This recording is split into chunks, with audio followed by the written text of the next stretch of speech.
Morning বন্ধুরা, এখন আমি এসে গিয়েছি রান্নাঘরে। সকাল সকাল এই যে কড়াইতে তেল দিয়ে দিয়েছি, আর এই যে গোটা মশলাগুলো দিয়ে দিলাম, আর এই যে পেঁয়াজ দিয়ে দিচ্ছি।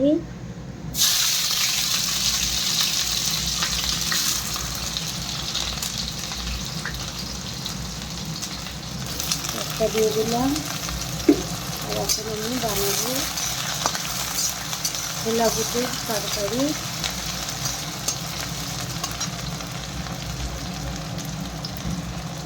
তারপরে দিয়ে দিচ্ছি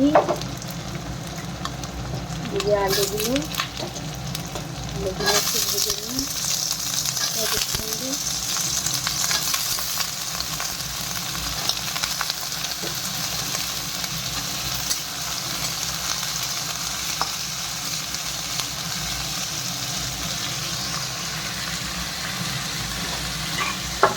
অল্প করে লবণ,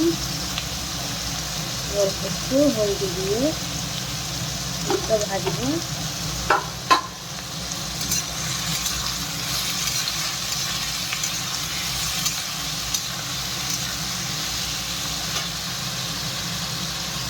এখন এই আলুটা ভাজা হয়ে গিয়েছে। এখন দেবো এই যে মশলা পিছিয়ে রেখেছি, এই মশলাটা এর মধ্যে আদা রসুন আর একটা টমেটোর পেস্ট করা, কাঁচা লঙ্কা পেস্ট করা আছে, জিরে মরিচ সব একসঙ্গে পেস্ট করে নিয়েছি। দিয়ে দেবো অল্প লবণ দিয়েছিলাম, আর অল্প করে লবণ দেবো, অল্প হলদি দেবো,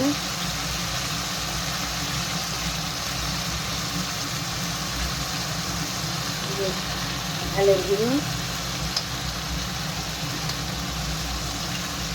চামচ মশলা,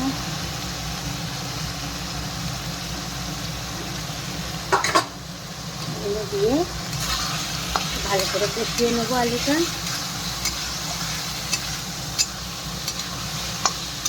আলুটা কষিয়ে নিয়ে এদিকে এই যে ছোলা বুটটা সিদ্ধ করে রেখেছি একটু লবণ আর হলদি দিয়ে, এটা এখন আলুটা কষে মধ্যে দিয়ে দেবো।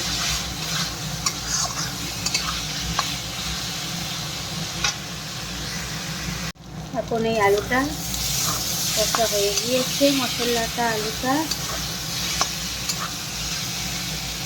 এখন দিয়ে দেবো এই যে ছোলাটার মধ্যে, ছোলাটা দিয়ে এখন ভালো করে কষাবো আলু দিয়ে ছোলা দিয়ে।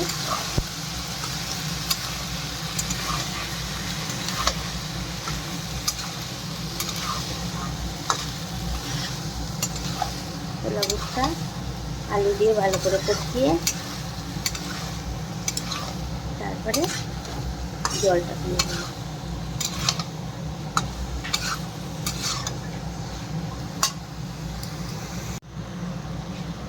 এই যে ছোলা বুটটা কষানো হয়ে গিয়েছে,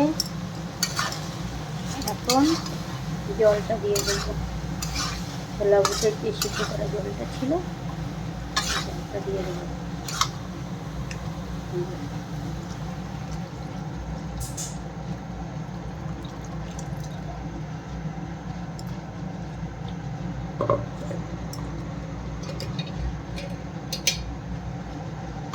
জলটা দিয়ে দিলাম।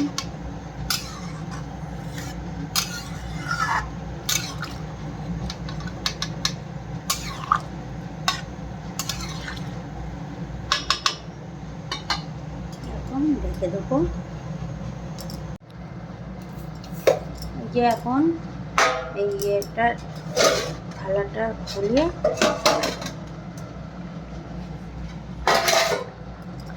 দেখি কতটা হলো। এই তো প্রায় হয়ে গিয়েছে। এখন আমি এর মধ্যে দেবো অল্প করে চিনি,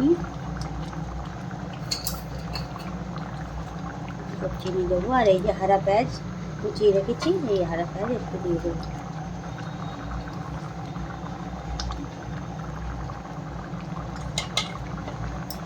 এই হারা পেঁয়াজ দিয়ে দিলাম।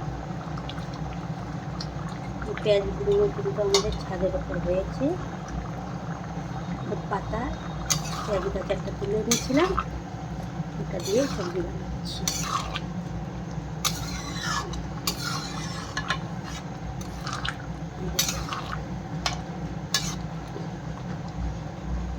এখন এই তরকারিটা হয়ে গিয়েছে।